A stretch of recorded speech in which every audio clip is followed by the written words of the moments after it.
ఏపీలో అందరికీ ఉచిత కరెంట్ ఇచ్చేలా ప్లాన్ చేస్తున్నట్లు ప్రకటన చేశారు AP CM Chandrababu Naidu.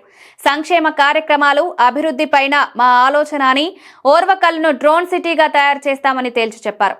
Law and order, ప్రజలకు అవసరమైన సేవలు టెక్నాలజీ అనుసంధానంతో చేస్తామని ప్రకటించారు. స్వర్ణాంధ్రప్రదేశ్ 2047ను తీసుకొస్తామని, సోలార్ ప్యానెల్స్ పెడతాం, కరెంటు ఉచితంగా ఇచ్చేలా చేస్తామని ప్రకటించారు. మహిళలపై అత్యాచారం చేస్తే తాట తీస్తామని హెచ్చరించారు సీఎం చంద్రబాబు. మహిళలపై అత్యాచార ఘటనలపై సీఎం చంద్రబాబు సీరియస్ అయ్యారు. దీపం 2 పథకం అమలు పూర్తి స్థాయిలో జరుగుతుందని తెలిపారు. అమరావతి నిర్మాణానికి కట్టుబడి ఉన్నామన్నారు.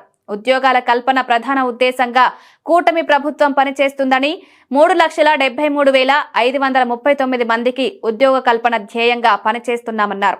ఉద్యోగాలు ఎక్కువ ఇచ్చే కంపెనీలకు ఇన్సెంటివ్ ఎక్కువ ఇస్తామని ప్రకటించారు. మహిళలపై అత్యాచార ఘటనలపై సహించేది లేదని తేల్చి చెప్పారు. పిల్లల తప్పు కూడా ఉండదు, మనమే మానసికంగా సరిదిద్దాలని కోరారు.